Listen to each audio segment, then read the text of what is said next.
Hello friends, welcome to my channel Self Butterfly. This is Portia Chawla बान, your counseling psychologist और आज हम बात करेंगे perspectives in psychology. So let's start the video.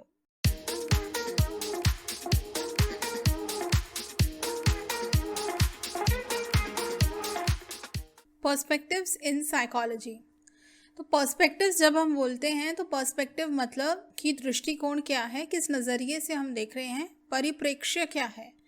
यानी आप साइकोलॉजी को जब स्टडी कर रहे हैं तो कौन से एंगल से कर रहे हैं। साइकोलॉजी की जब आप बात कर रहे हो तो डोमिनेंट आप कौन सी चीज़ को लेके चल रहे हो। तो ऐसे ही हमारे कुछ पर्सपेक्टिव्स हैं जो अब हम डिस्कस करने वाले हैं। तो पहला पर्सपेक्टिव जो हम बात करेंगे that is biological perspective. Biological जैसे कि नाम हम लेते हैं तो बायोलॉजी से रिलेटेड है, फिजिकलिटी से रिलेटेड है, हमारी बॉडी से रिलेटेड है। और बायोलॉजिकल अप्रोच जो है साइकोलॉजी की वो इस बात पर फोकस करती है कि जो हमारे थॉट्स हैं, हमारे फीलिंग्स हैं, हमारे बिहेवियर हैं। याद कीजिए कि हमारे थॉट्स, बिहेवियर्स और फीलिंग्स की स्टडी को ही तो साइकोलॉजी कहते हैं।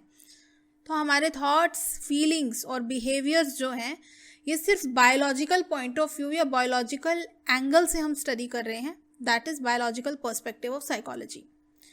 तो सभी चीज़ें जब हम बात करेंगे इसमें तो इसका एक बायोलॉजिकल कॉज है। अच्छा, आप सोचते हैं तो आप सोचते इसीलिए क्योंकि आपके माइंड में, आपके ब्रेन में न्यूरल एक्टिविटी होती है। आप फील करते हो बिकॉज आपके इमोशंस हैं। आप बिहेव कर रहे हो एक पर्टिकुलर फैशन में बिकॉज योर आपका जो भी मस्कुलर सिस्टम है, स्केलेटल सिस्टम है, वो वर्क कर रहा है, आपका रिफ्लेक्स सिस्टम वर्क कर रहा है। इन शॉर्ट आपका नर्वस सिस्टम एक्टिव है। तो यानी जो भी चीज़ हो रही है उसके पीछे आपकी बायोलॉजी रिस्पॉन्सिबल है। और जब हम साइकोलॉजी में बायोलॉजी की बात करते हैं तो देखिए सबसे पहले चीज़ आती है नर्वस सिस्टम। तो हम नर्वस सिस्टम के कॉन्टेक्स्ट में ही बात करते हैं। अब आता है कि ये जो अप्रोच है, बायोलॉजिकल अप्रोच या बायोलॉजिकल पर्सपेक्टिव, ये कैसे रेलेवेंट है। ये 3 तरह से रेलेवेंट है। क्यों हम करते हैं इसकी स्टडी बायोलॉजिकल पर्सपेक्टिव से? क्योंकि पहली चीज़ है comparative method. Different species of animals can be studied and then compare to each other. This helps us better understand human behaviour. अब जब हम बात कर रहे हैं कि ह्यूमंस ऐसा करते हैं, ह्यूमंस वैसा करते हैं, ह्यूमंस इस तरह से सोचते हैं, तो बैकग्राउंड में हम किसी चीज़ को तो लेके चल रहे हैं, हम किसी से तो कंपेयर कर रहे हैं। तो इसीलिए ये कंपैरेटिव मेथड के जैसे काम करता है। ये भी एक रीज़न है कि हम बायोलॉजिकल पर्सपेक्टिव यूज़ करते हैं। Another reason is physiology. Now, as I have already told you, that first and foremost thing that comes to our mind when we talk about biological perspective is the nervous system. Nervous system के context में हम बात कर रहे हैं, ठीक है। और physiology, how actually my body is reacting or behaving or responding to the mental activities. तो हमारा जो नर्वस सिस्टम है, हॉर्मोन्स हैं, हमारे ब्रेन के फंक्शन हैं, हमारा जो स्ट्रक्चर है वो कैसे चेंज होता है, कैसे हमारे बिहेवियर को वो इफ़ेक्ट करता है, ये सारी चीज़ें हम इसमें पढ़ते हैं, इसमें हम समझने की कोशिश करते हैं। जैसे कि आपको अगर किसी एक पर्टिकुलर न्यूरोट्रांसमीटर का कमी है, डेफिशिएंसी है, तो आप पाएंगे कि हम देखते हैं कि इंसान जो है वो डिप्रेशन से ग्रसित होता है, तो हम वो पर्टिकुलर न्यूरोट्रांसमीटर्स को बूस्ट अप करने का दवा देते हैं। तो ये इस तरह से हम सोचिए कि अपनी जो फिजियोलॉजी है उसमें चेंजेस लाकर हमारे बिहेवियर में चेंजेस लाने की कोशिश कर रहे हैं। तो ये भी एक रीज़न है, वजह है कि हम बायोलॉजिकल पर्सपेक्टिव से चीज़ों को देखते हैं साइकोलॉजी में। इसके बाद आता है इन्वेस्टिगेशन ऑफ इनहेरिटेंस। अब हम जब बायोलॉजी की बात करेंगे तो दूसरी प्रमुख चीज़ क्या आती है अपार्ट फ्रॉम नर्वस सिस्टम या हमारा बॉडी कैसे बिहेव करता है, रिएक्ट करता है, वो है हमारी इनहेरिटेंस या हमारे जेनेटिक्स। कैसे हमारे जीन्स रिस्पॉन्सिबल हैं, कैसे हम इनहेरिट कर रहे हैं कुछ ट्रेट्स अपने बायोलॉजिकल पेरेंट्स से, और कैसे वो वर्कआउट कर रहे हैं, और हम ये सब चीज़ें कैसे स्टडी करते हैं। हम इसका इम्पैक्ट एक एग्जांपल मैं आपको देती हूँ। आइडेंटिकल ट्विन्स की स्टडी की जाती है, उसके द्वारा ये देखा जाता है कि कैसे जीन्स जो हैं वो इम्पॉर्टेंट हैं, कैसे जीन्स डिटरमिन करते हैं और किस हद तक करते हैं, इनहेरिटेंस कहाँ तक रिस्पॉन्सिबल है बिहेवियर के लिए। तो ये सारे एंगल्स जो हैं वो बहुत इम्पॉर्टेंट हैं और ये तीनों एंगल्स से हम स्टडी करते हैं ह्यूमन साइकोलॉजी को बायोलॉजिकल पॉइंट ऑफ व्यू से। और ये भी सजेस्ट किया जाता है कि बिहेवियर को बहुत हद तक हम बायोलॉजी के द्वारा एक्सप्लेन कर सकते हैं, जैसे मैंने आपको स्टार्टिंग में बताया।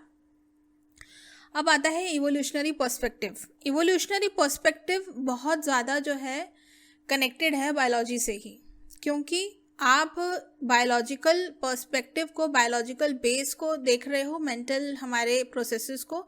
सिर्फ इसमें फ़र्क इतना है कि आप इवोल्यूशन के लिहाज से देख रहे हो, आप एज इन पूरी सोसाइटी या पूरी ह्यूमैनिटी के जो भी चेंजेस आए हैं over the period of time, उसको आप स्टडी कर रहे हो। That is evolutionary perspective.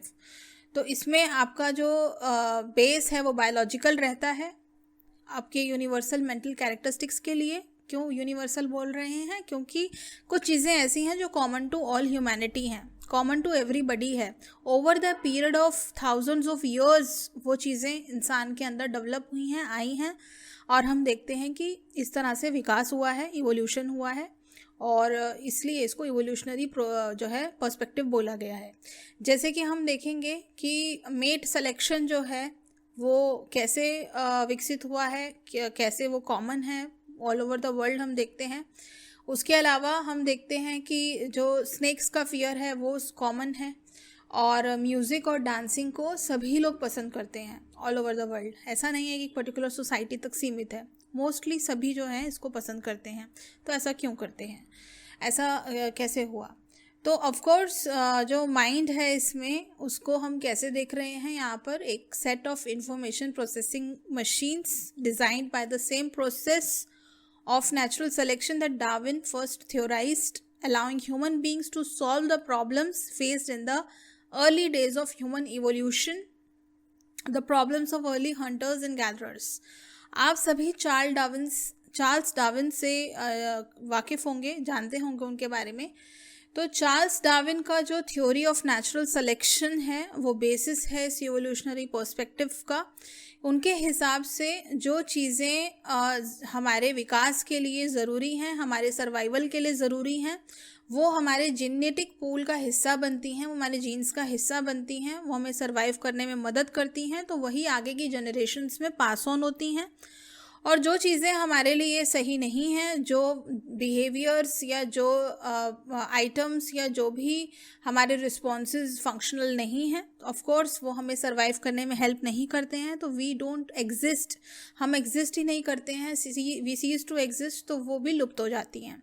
तो समय के साथ साथ कुछ चीज़ें लुप्त होती गई हैं, और हमारी एनवायरनमेंट के अंदर हम अच्छे से फिट हो जाएं, सर्वाइव कर पाएँ, थ्राइव कर पाएँ, आगे जी पाएँ, आगे चल पाएँ, तो वो चीज़ें रह जाती हैं। तो over the thousand of years we have seen कि कुछ चीज़ें निकल गई हैं और कुछ चीज़ें हैं। तो आज जो मॉडर्न मैन है, आज जो हम हैं, वो इस बहुत बड़े विकास के क्रम का हिस्सा हैं। आज हम यहाँ तक पहुँचे हैं। तो इसमें कुछ हम एग्जाम्पल्स लेते हैं। 2 एग्जाम्पल्स मैं साइट करूँगी। एक एग्जाम्पल ये है इवोल्यूशनरी साइकोलॉजी का, कि हम देखेंगे कि कड़वी चीज़ें पसंद नहीं करते हैं लोग, क्योंकि कहीं ना कहीं हम प्रोग्राम्ड हैं बायोलॉजिकली कड़वी चीज़ों को रिजेक्ट करने के लिए, क्योंकि कड़वी चीज़ मतलब पॉइजनस होने का खतरा। तो पहले जब अर्ली मैन थे, हंटर्स और गैदरर्स थे, सोसाइटी का उतना विकास नहीं हुआ था, तो जंगल में हम ढूंढ रहे हैं, कुछ खा रहे हैं, तो कुछ कड़वी चीज़ें खाने से मृत्यु हुई, तो लोगों को समझा कि ये अवॉइड करना चाहिए। तो ऐसे ही हमारे डीएनए में आया। ऐसे ही रिलेशनशिप्स को भी स्टडी किया जाता है। यस, रिलेशनशिप को भी स्टडी किया जाता है एवोल्यूशनरी पर्सपेक्टिव से, कि कैसे कुछ बिहेवियर्स जो है वो इवॉल्व हुए हैं। एक एग्जांपल इन्होंने दिया है कि एक रिसर्च किया गया जहाँ पर ये देखा गया कि इनफिडेलिटी यानी कि लॉयल्टी ना रखना, डिसलॉयल होना अपने पार्टनर के लिए, तो अगर किसी आदमी के सेक्सुअल रिलेशंस हैं तो क्या वो औरत उसको माफ़ कर पाती है, उसकी वाइफ उसको फॉरगिव कर पाती है?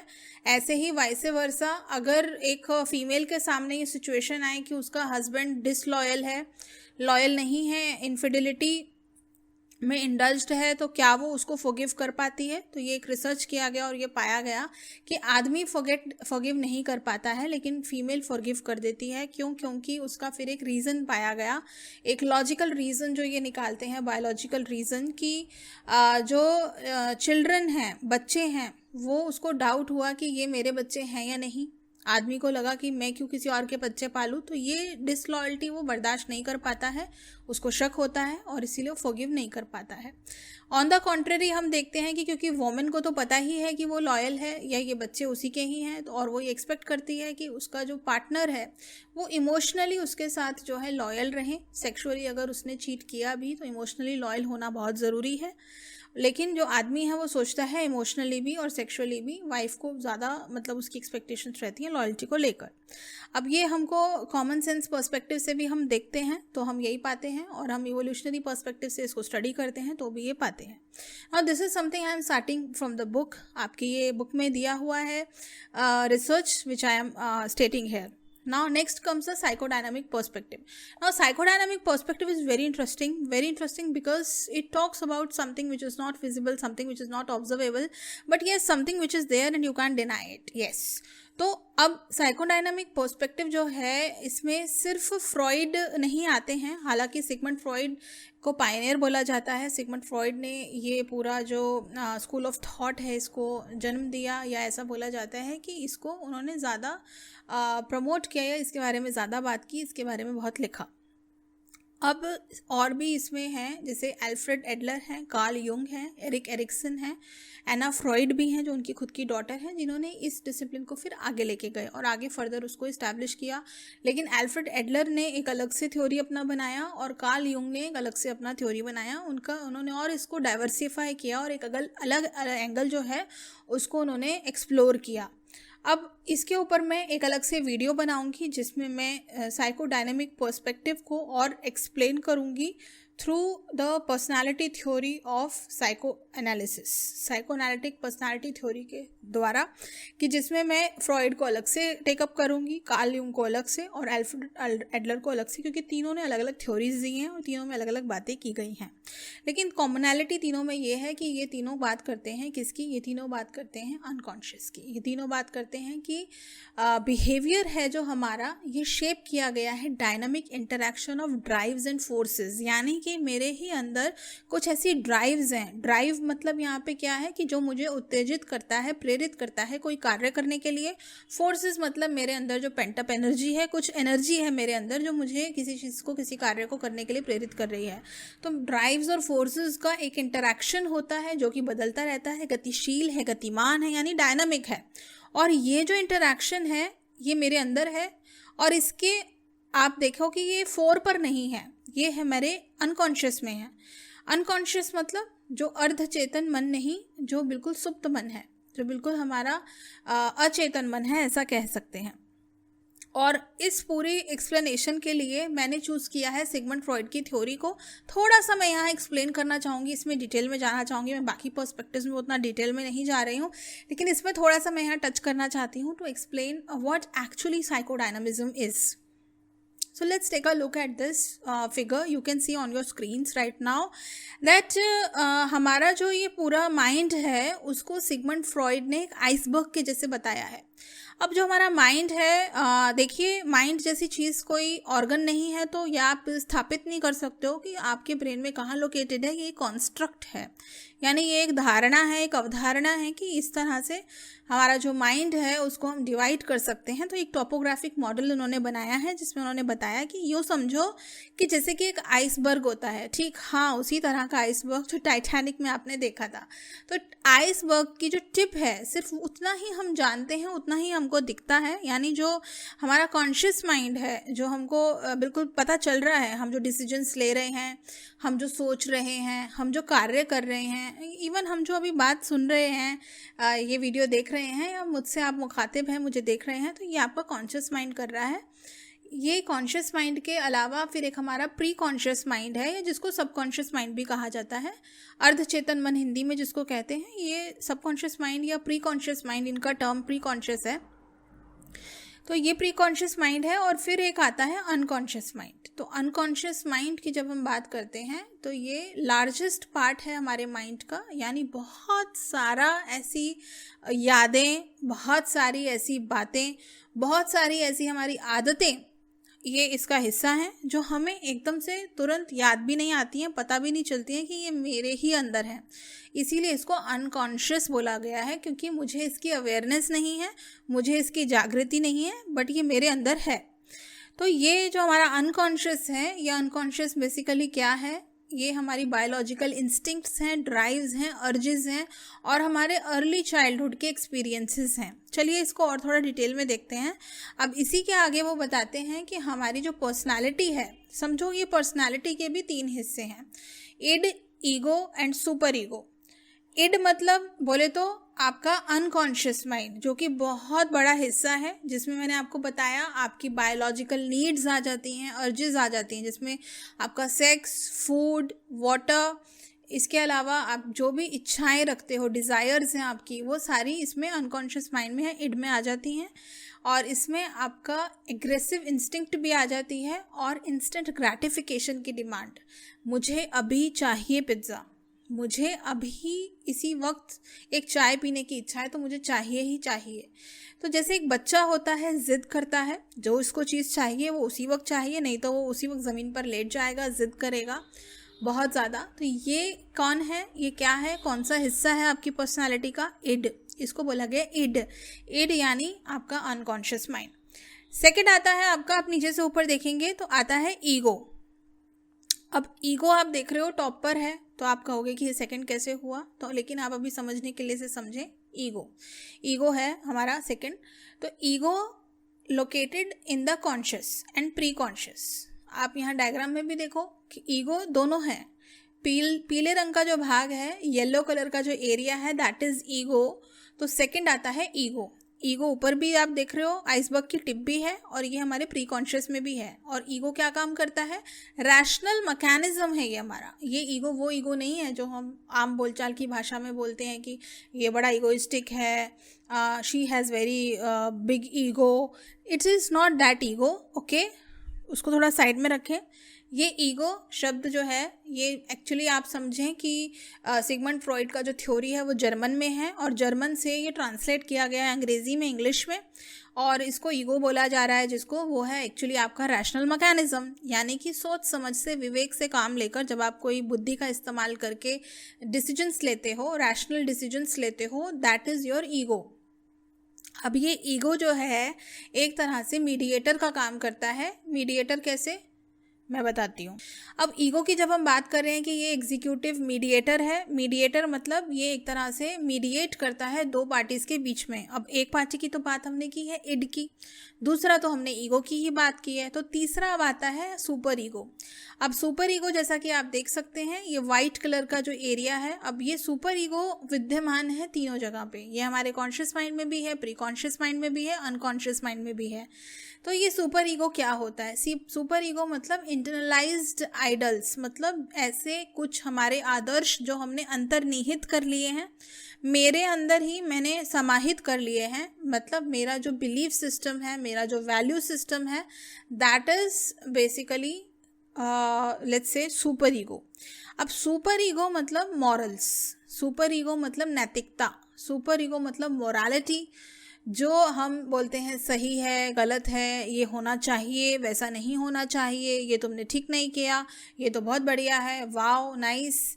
तो ये जो हम डिवाइड करते हैं, ब्लैक एंड वाइट करते हैं, हम जो नैतिकता की, मोरालिटी की बात करते हैं, और ये जो आइडल्स, जैसे कि आपको बचपन से बताया गया है कि चोरी करना पाप है, झूठ बोलना पाप है, बड़ों का आदर करना चाहिए, किसी से झूठ नहीं बोलना चाहिए, किसी को धोखा नहीं देना चाहिए, तो ये सुपर ईगो में आता है। तो कुछ चीज़ें हमने इंटरनलाइज कर ली हैं, रोज़ किसी को हमें वो पहाड़ा बताने की ज़रूरत नहीं है, हमें याद रहती है, हमें पता रहता है क्या सही है क्या गलत है, इसीलिए बहुत बार गिल्टी भी फील होता है। तो वो आपका समझिए कि सुपर ईगो काम कर रहा है। सुपर ईगो, आपका कॉन्शियंस, आपका ज़मीर अभी भी जिंदा है।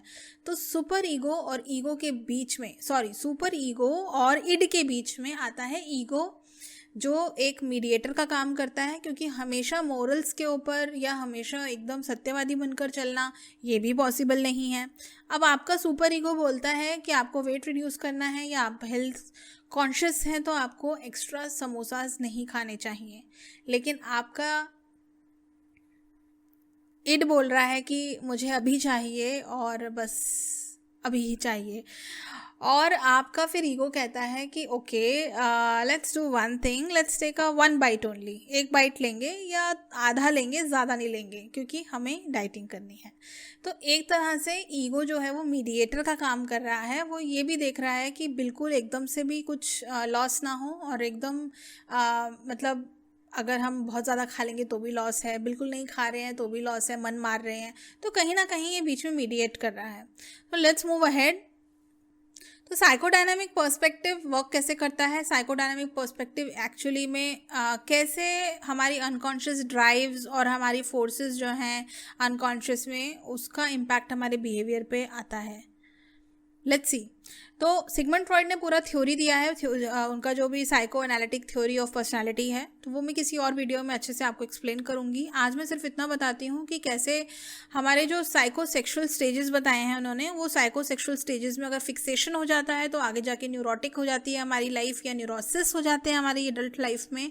यानी कि हमारे जो चाइल्डहुड एक्सपीरियंसेस है वो बहुत इंपॉर्टेंट है, और हर स्टेज ऑफ लाइफ में हमारे को अच्छे से वो ओवरकम करना आना चाहिए, हमारा जो भी वो फिक्सेशन वाला पॉइंट है या जो भी हमारे वहाँ पे लाइफ टास्क हैं।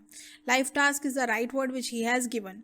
तो यहाँ शॉर्ट में मैं आपको बताऊँगी 5 स्टेजेस हैं। ऑरल स्टेज, जिसमें सकिंग जो है, क्योंकि बच्चा अभी मिल्क लेता है, तो सकिंग जो है यहाँ पर वो हो जाता है प्लेजर डिराइविंग एक्टिविटी, या ऑर्गन्स जो हैं आप कहेंगे, माउथ है यहाँ पर। एनल में आप देखेंगे कि 18 to 36 मंथ्स का जो पीरियड रहता है वो एनल स्टेज बताया गया है, जिसके अंदर बेसिकली बच्चा टॉयलेट ट्रेनिंग लेता है।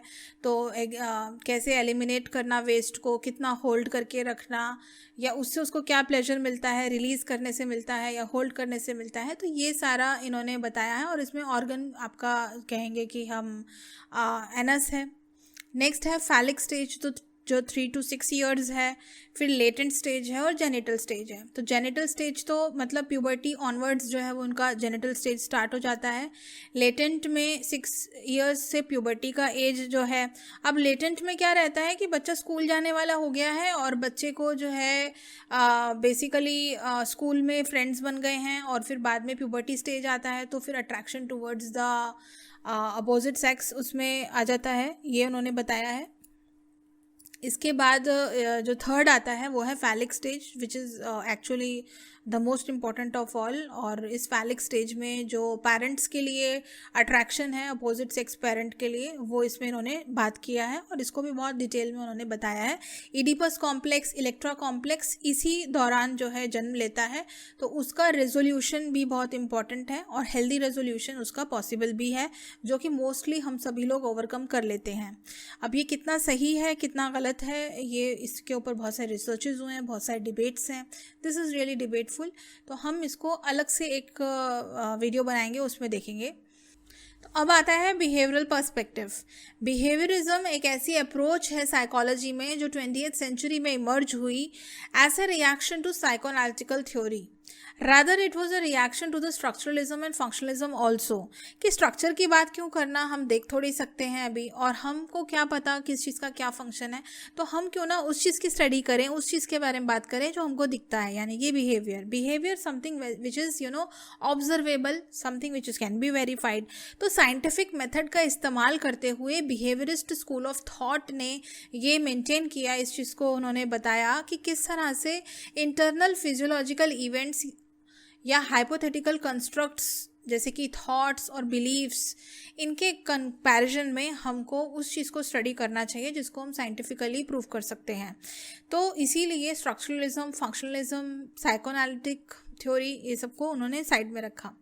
और इसके साथ साथ इनका कहना ये भी है कि जो अंडरलाइंग कॉन्फ्लिक्ट्स हैं, जो रीजंस हैं, कॉजेज़ हैं, दबा हुआ है, पीछे है, उसके बारे में फोकस करने की ज़रूरत नहीं है। क्यों ना हम बिहेवियर को ऑब्जर्व करते हैं जो कि विजिबल है। और स्किनर ने तो यहाँ तक कि कहा कि आप मुझे एक बच्चा ला के दीजिए, मैं उसको बिल्कुल वैसा बना के दूंगा जैसा आप चाहते हैं।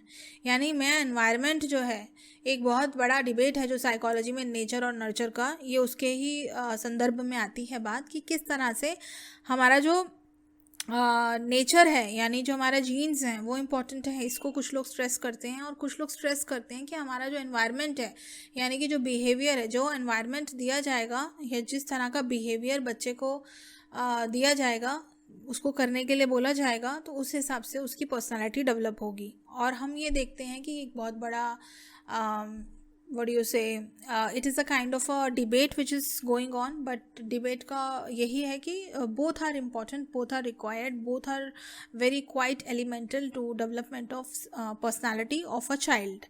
तो इसका जो application है वो क्या है, तो हम बिहेवियरल पर्सपेक्टिव की बात क्यों कर रहे हैं, इसका क्या बेनिफिट है, इसका क्या यूज़ है, इसका बहुत वाइड स्प्रेड एप्लीकेशन है। आज भी जब हम बात करते हैं बिहेवियरल मॉडिफिकेशन की, तो बिहेवियरल मॉडिफिकेशन आंसर है बहुत सारे मेंटल प्रॉब्लम्स का, बहुत सारे मेंटल एलिमेंट्स के लिए बिहेवियर मॉडिफिकेशन का यूज़ करके हम उससे निजात पाते हैं। अब इसमें क्या किया जाता है कि आपके बिहेवियर में चेंजेस लाए जाते हैं, और बिहेवियर में चेंज लाकर जो इनइफेक्टिव या जो भी मैल अडेप्टिव आपका बिहेवियर है उसको बदलने की कोशिश की जाती है। और इसमें सबसे मुख्य भूमिका रहती है लर्निंग की, सीखने की। तो लर्निंग जो है, या जिसको आप लर्निंग में भी बात करेंगे, हम जब लर्निंग का चैप्टर करेंगे, क्लासिकल कंडीशनिंग और ऑपरेंट कंडीशनिंग, तो ये सारी चीज़ें हम इसमें करते हैं। तो आने वाले लेक्चर्स में मैं ये चीज़ टेकअप करने वाली हूँ। उसके बाद आता है कि ये जो बिहेवियरिज्म है इसमें मेन योगदान किसका रहा है, आइवन पावलोव का, जॉन बी वॉटसन का, एडवर्ड ली थॉर्नडाइक का और B.F. स्किनर का। ये मेन इसके प्रोपोनेंट्स रहे हैं। नेक्स्ट आता है कॉग्निटिव पर्सपेक्टिव। कॉग्निटिव पर्सपेक्टिव की जब हम बात कर रहे हैं तो सिंपल है, कॉग्निशन इसमें आ गया। कॉग्निशन मतलब something which is there going on in my mind, मेरे ब्रेन में एक्टिविटीज़ जो हो रही हैं, मेंटल प्रोसेसेस जो हो रहे हैं, अब यहाँ उसकी बात की जा रही है। तो कॉग्निटिव साइकोलॉजी एक ऐसा स्कूल ऑफ साइकोलॉजी है जिसमें इंटरनल मेंटल प्रोसेसेस जैसे कि प्रॉब्लम सॉल्विंग, मेमोरी, लैंग्वेज, इन सब के बारे में बात की जाती है। कॉग्निशन का मतलब जैसे मैंने कहा, थिंकिंग, मेमोरी, प्रोसेसेस, और कॉग्निटिव डेवलपमेंट मतलब कि एक लंबे समय में जो भी एक इंसान का आप एक लंबे समय में मूल्यांकन करते हो, अंकन करते हो, आप ये पाओगे कि किस तरह से उसका कॉग्निटिव डेवलपमेंट हुआ है। हम ये स्पेशली बात करते हैं बच्चों के कॉन्टेक्स्ट में कि 3 से 6 साल के बच्चे रहेंगे तो उनका डेवलपमेंट कितना हुआ रहेगा, कितनी चीज़ों की उनको समझ होगी, कितनी चीज़ें वो सोच पाते होंगे, उनकी थिंकिंग कितनी डेवलप हुई है। ऐसे ही जैसे जैसे एज उनका बढ़ेगा और कैसे कैसे डेवलपमेंट हुआ रहेगा, तो ये कॉग्निटिव डेवलपमेंट के अंडर आता है। और हम देखते हैं कि ये कॉग्निटिव पर्सपेक्टिव इसी की बात कर रहा है, यानी कि ये मेंटल प्रोसेसेस को स्टडी कर रहा है जिसमें थिंकिंग, मेमोरी प्रोसेस आ जाता है, और ये डेवलपमेंट को भी स्टडी कर रहा है। तो कॉग्निटिव साइकोलॉजी इंटीग्रेटेड है बहुत सारे बाकी और डिसिप्लिन्स के साथ भी। और हम देखते हैं कि जो साइकोलॉजिकल स्टडी के कौन से टॉपिक्स हैं, जैसे social psychology, personality psychology, abnormal psychology, developmental psychology, educational psychology, behavioural economics, ये सभी डिसिप्लिन्स के साथ ये इंटीग्रेटेड है, जुड़ा हुआ है। The main method of investigation used by cognitive psychology is the controlled experiment, a methodology carried over from the behaviorist। तो इसमें भी वही बात है जो behaviorism से आई है कि आपका controlled experiment होता है, यानी कि laboratory setting में आप experiment कर रहे हो, study कर रहे हो, तो factors को कुछ आप control करके चल रहे हो ताकि वो variables में change ना आए, और आप उसके साथ साथ देख रहे हो कि आपका दूसरे variable में change क्या आ रहा है। तो जब हम एक्सपेरिमेंटल मेथड पढ़ेंगे तब हम ये डिटेल में देखेंगे कि किस तरह से हम एक्सपेरिमेंटेशन करते हैं साइकोलॉजी के अंदर, हम किस तरह से रिसर्च करते हैं जिसको एक्सपेरिमेंटल रिसर्च कहा जाता है, जो कि एक बिग मेजर चंक है साइकोलॉजी में रिसर्च का। और बाकी के आप देखो कि कंप्यूटर मॉडलिंग या AI जब हम बात करते हैं, आर्टिफिशियल इंटेलिजेंस की बात करते हैं, हम जब बात करते हैं कि कंप्यूटर्स को इस तरह से प्रोग्राम किया गया कि ह्यूमन के जैसे बिहेव करें, जिसको हम आर्टिफिशियल इंटेलिजेंस या रोबोटिक्स बोलते हैं, तो वहाँ पर कॉग्निटिव पर्सपेक्टिव आता है, वहाँ कॉग्निटिव साइकोलॉजी पिक्चर में आती है, क्योंकि कॉग्निटिव साइकोलॉजी के अलावा ये चीज़ पॉसिबल नहीं है। उसके साथ साथ बहुत बड़ा योगदान कॉग्निटिव साइकोलॉजी का कॉग्निटिव न्यूरोसाइकोलॉजी में भी है। यानी कि जब आपको पता है कि ब्रेन का कौन सा फंक्शन, कौन सा पार्ट का ऑर्गन का फंक्शन कैसा हो रहा है, उसका हमारे बिहेवियर पे क्या इम्प्लीकेशन है, इससे बेनिफिट ये होता है कि कोई व्यक्ति जिसको ब्रेन डैमेज हुआ है, ब्रेन इंजरी हुई है, तो हमको उसको वो ट्रीट करने में मदद मिलती है, या ये पता चल पाता है कि ये पर्टिकुलर प्रॉब्लम इसको क्यों हो रही है, किस वजह से हो रही है, and how can we make this person get rid of this impairment. तो ये बहुत इंपॉर्टेंट और वाइटल हो जाता है वहाँ पर। तो आप देखोगे कि कॉग्निटिव पर्सपेक्टिव के या कॉग्निटिव साइकोलॉजी के बहुत वाइड स्प्रेड यूसेजेस हैं और ये हर जगह पर इम्पॉर्टेंट है। इवन पर्सनालिटी साइकोलॉजी में भी इसका बहुत बड़ा रोल है। कैसे है, मैं थोड़ा सा यहाँ आपको वो जिक्र करना चाहूँगी कि जैसे कॉग्निटिव में ये भी आता है कि आप एक पर्टिकुलर तरीके से कैसे सोचते हैं, कैसे थॉट्स आपके वर्क करते हैं। तो इस तरह से हमारी पर्सनालिटी भी फॉर्म होती है, इज़न्ट इट, कि एक व्यक्ति एक पर्टिकुलर एंगल से या एक पर्टिकुलर कॉन्टेक्स्ट में कैसा सोचता है, तो वो उसके बिहेवियर को डिफ़ाइन करता है और वो उसका लॉन्ग टर्म ट्रेट भी बन जाता है। तो इस तरह से हम देखते हैं कि कॉग्निटिव पर्सपेक्टिव जो है वो हर चीज़ के साथ जुड़ा हुआ है साइकोलॉजी में। नेक्स्ट आता है ह्यूमनिस्टिक पर्सपेक्टिव। अब ह्यूमनिस्टिक पर्सपेक्टिव, जैसा कि नाम से ही पता चल रहा है, ह्यूमनिस्टिक, मानवीय। तो अब तक हम बात कर रहे थे यंत्रिकी मतलब एक तरह से मैकेनिज्म की बात करते हैं तो कॉग्निटिव आ जाता है। जब हम बात करते हैं कुछ अनकॉन्शियस की, ऐसी चीज़ें जिसके हम गुलाम हैं, यानी कि डिटर्मिनिस्टिक पॉइंट ऑफ व्यू जो सिगमंड फ्रॉइड का है या साइकोडायनामिज्म का है, उससे बिल्कुल अलग हो जाता है। बिहेवियरिज्म बात करते हैं तो साइंटिफिक की बात कर रहा है, वो उससे अलग हो जाता है। बायोलॉजिकल बात कर रहे हैं तो मेडिकल बात आ जाती है, ये उससे अलग हो जाता है। तो ह्यूमनिस्टिक पर्सपेक्टिव को थर्ड वेव भी कहा गया है और इसको फेनोमेनोलॉजिकल अप्रोच भी कहा जाता है। फेनोमेनोलॉजिकल अप्रोच तो मेंटल इवेंट्स जो हैं हमारे, यहाँ हम किस एंगल से देख रहे हैं, हम इस एंगल से देख रहे हैं कि हम each human being has a free will. हम चूज़ क्या करते हैं, हम एक्ट क्या करते हैं, ये हमारे हाथ में है, ये हिस्सा तो मेरे हाथ में है। और इस वजह से ये ह्यूमनिस्टिक पर्सपेक्टिव जो है वो पिक्चर में आया। तो कार्ल रॉजर्स और अब्राहम मैस्लो ये दो मैस्कट्स हैं, मैं कहूँगी, ह्यूमनिस्टिक पर्सपेक्टिव के।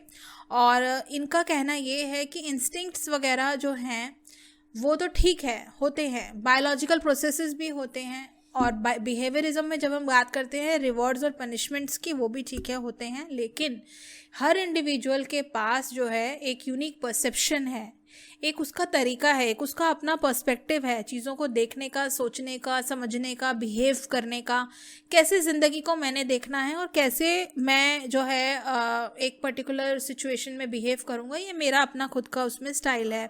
तो ये इनका कहना है कि ये जो फ्रीडम है विल की, ये है इंसान के पास, फ्रीडम है, चॉइस है। तो इसीलिए इसको इन्होंने ये बिल्कुल डिफरेंट हो जाता है बाकी के पर्सपेक्टिव से, और इसीलिए ये कहते हैं कि फ्री है बाकी की चीज़ों से। और इनका ये भी कहना है कि अगर आप ऑप्टिमिस्टिक हो और आप को ऐसा लगेगा फिर कि आप फ्रेंडली वर्ल्ड में हो, सब चीज़ें आपके फेवर में हैं और हर चीज़ को आप पॉजिटिव वे में देखोगे, सकारात्मक तरीके से देखोगे। लेकिन वहीं अगर आप नेगेटिव हो और आपको ऐसा लगता है बाकी लोग गलत हैं और यहाँ पर सब बेवकूफ़ हैं और आपको सब एकदम मैनिपुलेट करने के लिए हैं, तो वैसे ही चीज़ें आपको मिलेंगी और आप वैसे ही बन जाएंगे। तो कॉग्निटिव अप्रोच भी इससे कहीं ना कहीं कनेक्टेड ज़रूर है, क्योंकि कहीं ना कहीं जो हमारी सोच है, हमारे एक्शंस हैं, वो हमारे रिस्पॉन्सिबल हैं बिहेवियर के लिए। लेकिन इन्होंने उसमें एक पॉइंट ऐड कर दिया है कि इसके साथ साथ एक इंसान के जो थॉट्स हैं, एक्शंस हैं, जो उसकी पर्सनालिटी को बनाते हैं, डिफ़ाइन करते हैं, तो वहाँ उनका जो पर्सपेक्टिव है, जो यूनिक पर्सपेक्टिव या परसेप्शन है, वो परसेप्शन एक डिफरेंट नई चीज़ ऐड कर देता है जो हर ह्यूमन बीइंग को यूनिक बनाता है, डिफरेंट बनाता है। तो ह्यूमनिस्टिक साइकोलॉजिस्ट बिलीव करते हैं कि पीपल आर एसेंशियली गुड। जो मानव है, जो इंसान है, उसका बेसिक मूलभूत स्वभाव कैसा है, बहुत अच्छा है, वो बहुत अच्छा है, वो बहुत करुणा है, उसमें दया है, उसमें सारे पॉजिटिव वर्चूज़ हैं। तो मैं ये डिटेल में जब बनाऊंगी अब्राहम मैस्लो की थ्योरी पर्सनालिटी की, then I will discuss all these things in detail.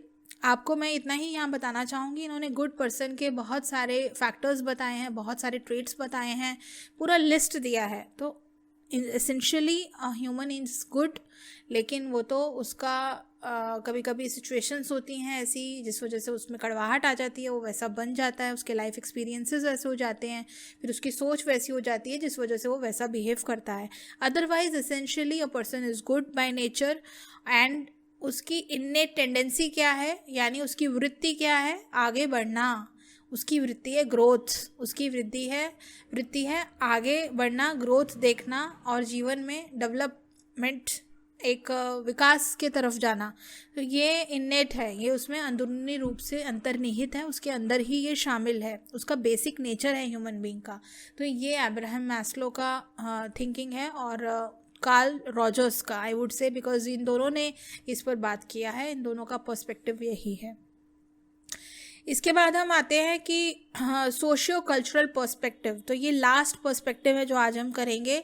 Socio cultural perspective, जैसा कि नाम में ही है, सोशल और कल्चरल, तो ये दोनों चीज़ों से जुड़कर बना है। सोशल साइकोलॉजी भी इसमें फिर आ जाती है और कल्चरल साइकोलॉजी भी आ जाती है। जब हम सोशल साइकोलॉजी की बात करते हैं तो मतलब ऐसी स्टडी ग्रुप्स की, सोशल रोल्स की, सोशल एक्शंस की। तो यहाँ ऑर्गेनाइजेशनल लेवल पर, इंडिविजुअल लेवल पर, ग्रुप के लेवल पर हम कैसा बिहेव करते हैं समाज में, समाज के साथ हमारे रिश्ते कैसे हैं, ये सारी चीज़ें जो हैं वो सोशल साइकोलॉजी में हम स्टडी करते हैं।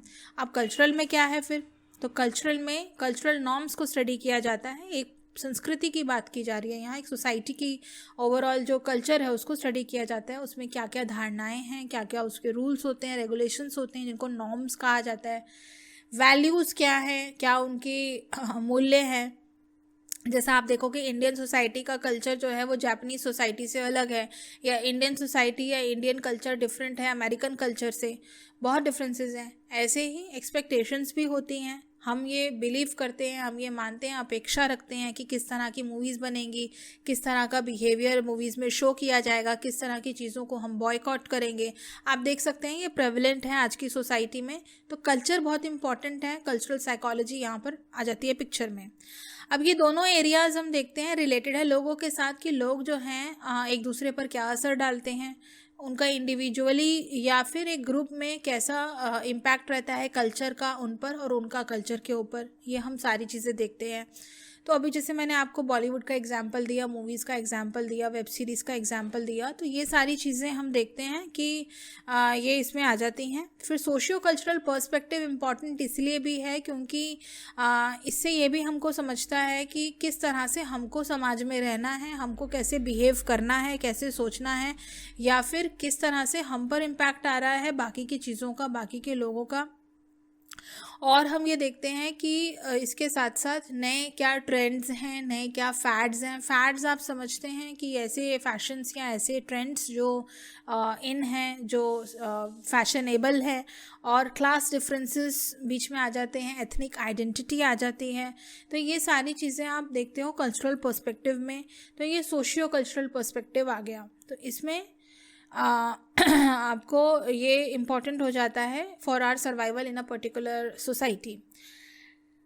क्रॉस कल्चरल रिसर्च इसका एक एग्जाम्पल है। क्रॉस कल्चरल रिसर्च की जाती है कि जिसमें हम देखते हैं कि दो अलग अलग कल्चर्स या दो से ज़्यादा कल्चर्स के बीच में क्या डिफरेंसेस हैं। जैसे मैंने आपको एग्जाम्पल दिया अमेरिकन कल्चर का और इंडियन कल्चर का, या फिर इंडियन कल्चर और जापानीज़ कल्चर का, क्योंकि ये दोनों एशिया के ही हैं आप देखोगे, लेकिन तो भी चाइना और जापान में भी फ़र्क है, जापान में और इंडिया में भी फ़र्क है। जापान और चाइना दोनों जो हैं हॉस्पिटेबल कंट्रीज़ समझी जाती हैं, हॉस्पिटैलिटी उनके लिए इम्पॉर्टेंट है, लेकिन Japan is again an edge further, वो सबसे आगे है इस मामले में और मैनरिज्म्स के मामले में। तो काफ़ी चीज़ें हम देखते हैं कि दो कल्चर्स हैं तो काफ़ी डिफरेंसेस आ जाते हैं। और इस तरह की रिसर्च से लेकिन फ़ायदा क्या होगा, फ़ायदा ये होगा कि अगर आप जैसे ट्रेन कर लेते हो खुद को, तो आप जब उस कल्चर में जाते हो तब आपको पता है कि आपको हैंडशेक करना है या नहीं करना है, आपको थैंक यू कब बोलना है, आपको कैसे ग्रीट करना है, किसी के घर में एंटर कैसे करना है। तो ये सारी चीज़ें हम समझते हैं उनके कल्चर से। तो इसके बहुत सारे एग्जाम्पल्स हैं जो आप धीरे अपने आसपास भी देखेंगे तो आपको समझ में आएगा। तो ऐसे ही इसमें एक चीज़ और बताते हैं एनवायरनमेंट के अलावा, कि जो हेरिडिटी का इन्फ्लुएंस है, जैसे यहाँ पे हेरिडिटी की क्यों बात की गई है कि जब हम किसी रेस की, एथनिसिटी की या किसी पर्टिकुलर एक नेशनैलिटी की बात करते हैं तो अगेन उनके जीन्स में ही कुछ चीज़ें होती हैं। जैसे हम कहते हैं ना, इंडियंस आर लाइक दैट, और Americans are like that, Europeans are like that, Scandinavians are like that. तो कहीं ना कहीं उनके जीन्स में भी वो चीज़ें आई हैं, उनके कल्चर से भी वो चीज़ें मिली हैं। तो एनवायरनमेंट और जीन्स दोनों का कॉम्बिनेशन रहता है, जैसा कि हमने पहले बात की। तो फ्रेंड्स, ये था आज साइकोलॉजिकल पर्सपेक्टिव्स हमने जो डिस्कस किए मेन और इसके अलावा बहुत सारे कुछ और भी पर्सपेक्टिव्स हैं, बट मोस्टली ये पर्सपेक्टिव्स जो हैं इन्हीं से ही डील किया जाता है। ये सम अप कर देते हैं काफ़ी सारे पर्सपेक्टिव्स को। That was all in today's video. Thank you so much. So this was all about today's video and I hope it was useful to you. अच्छा लगा है आपको तो प्लीज़ लाइक ज़रूर कर दीजिए और शेयर कीजिए अपने फ्रेंड्स के साथ, क्लासमेट्स के साथ, और सब्सक्राइब करना मत भूलिए मेरे चैनल सेल्फ बटरफ्लाई को। मैं आगे और टॉपिक्स के ऊपर साइकोलॉजी के जितने भी हमारा सिलेबस है मैं कवर करूँगी, तो आप सब्सक्राइब कीजिए मेरे चैनल को। मिलते हैं फिर एक नए वीडियो में।